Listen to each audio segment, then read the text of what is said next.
Hello friends, आपण आज बनवणार आहोत तिळगुळ। 2 दिवसांवरच मकर संक्रांत आलेली आहे, त्यामुळे आज आपण आता तिळगुळ बनवणार आहोत। तर त्यासाठी मी अर्धा किलो तीळ घेतलेले आहेत। ते तीळ मी भाजून घेते।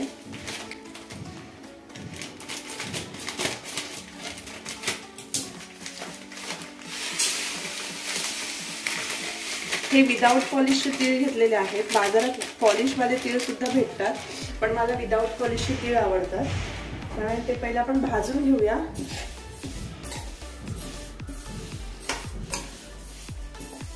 स्लो गॅसवर भाजणार आहोत आणि हे तीळ आपल्याला तोपर्यंत भाजायचे आहेत तोपर्यंत त्याचा आवाज येत नाही। थोडे ते तडतडतात तेव्हा असं समजावं की आपले तीळ भाजून झालेले आहेत।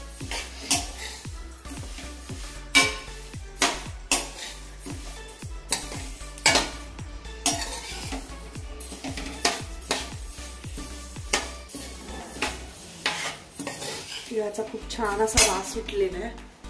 आपले तीळ झालेले आहेत परतून। आता मी ते काढून घेते।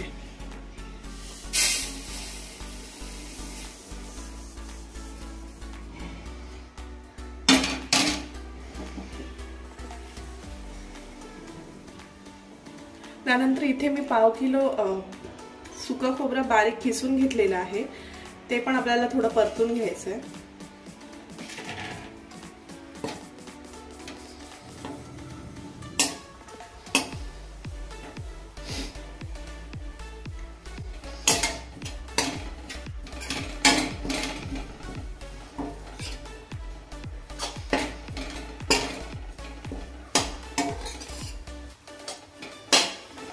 कलर थोडा थोडा चेंज होतोय। आता 2 मिनिटांनी खोबरं सुद्धा काढून घेणार आहे।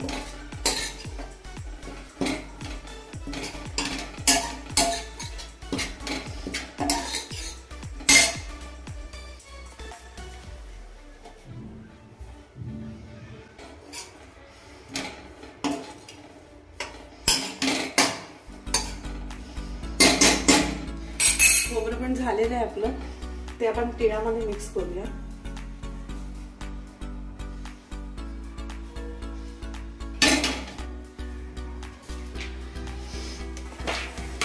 आता आपल्याला शेंगदाणे भाजून घ्यायचे आहेत। इथे मी पाव किलोच खोबरं आणि पाव किलो शेंगदाणे असे घेतलेले आहेत।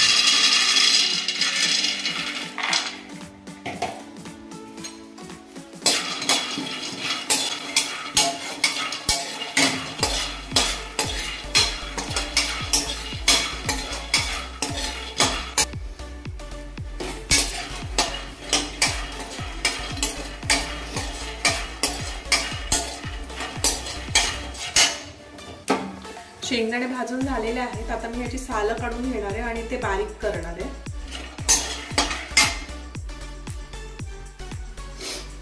मी याची सालं काढून शेंगदाणे बारीक करून घेतलेले आहेत। तुम्हाला पाहिजे तर तुम्ही लाटण्याने पण बारीक करू शकता, पण माझ्याकडे तेवढा वेळ नव्हता, त्याच्यामुळे मी मिक्सरला लावून बारीक करून घेतलेले।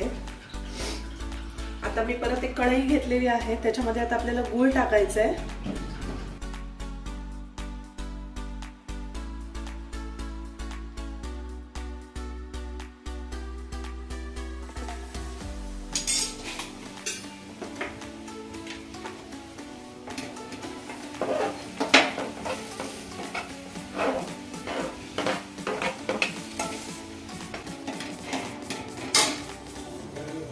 इथे मी 900 ग्राम चिकीचा गूळ घेतलाय।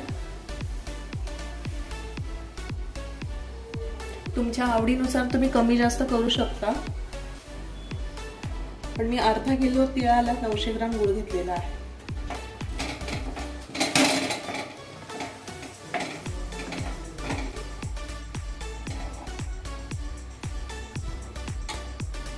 आणखीन एक म्हणजे तुम्हाला जर आवडत असेल तर तुम्ही त्याच्यात ड्रायफ्रूट सुद्धा ऍड करू शकता। आम्हाला नाही आवडत, त्याच्यामुळे मी काही टाकत नाहीये। मी फक्त इथे शेंगदाणे घेतलेले आहे। परत काही जण डाळ सुद्धा टाकतात त्याच्यामध्ये, चणा डाळ जी येते ना ती सुद्धा टाकतात। हा गूळ पूर्ण वितळून झाला की त्याच्यामध्ये तुम्हाला हवे तसे, म्हणजे तुम्हाला जर कमी कडक लाडू हवे असतील तर तुम्ही लगेच त्याच्यामध्ये सारण टाकून द्या, आणि जर तुम्हाला थोडे कडक लाडू आवडत असतील तर थोडासा पाक उकळू द्या।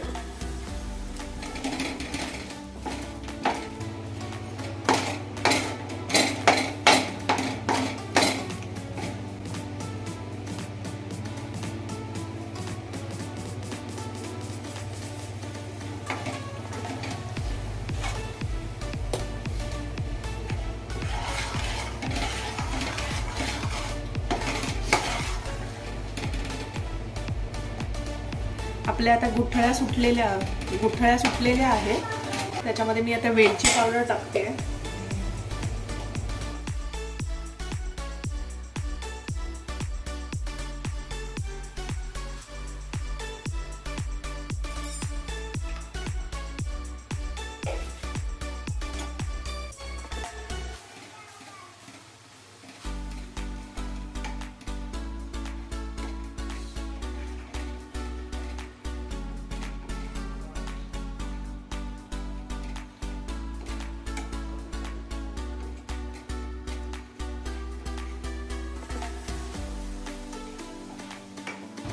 तर आपला पाक झालेला आहे। आता मी त्याच्यामध्ये आपलं सारण टाकते।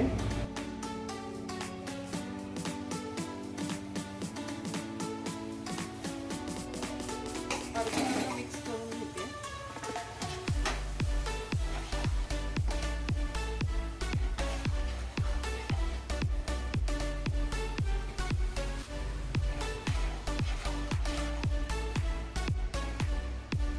म्हणजे मिक्स करायला सोपं जातं।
आता मी गॅस बंद करते आणि आपल्याला गरम गरमच लाडू वळून घ्यायचे, कारण की थंड झाल्यावर लाडू वळता येत नाही,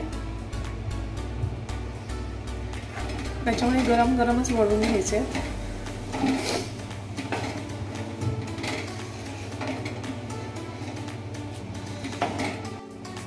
मी हाताला थोडंसं तूप लावून घेतलंय आणि लाडू वळते, जेणेकरून मला चटका थोडा कमी लागतो।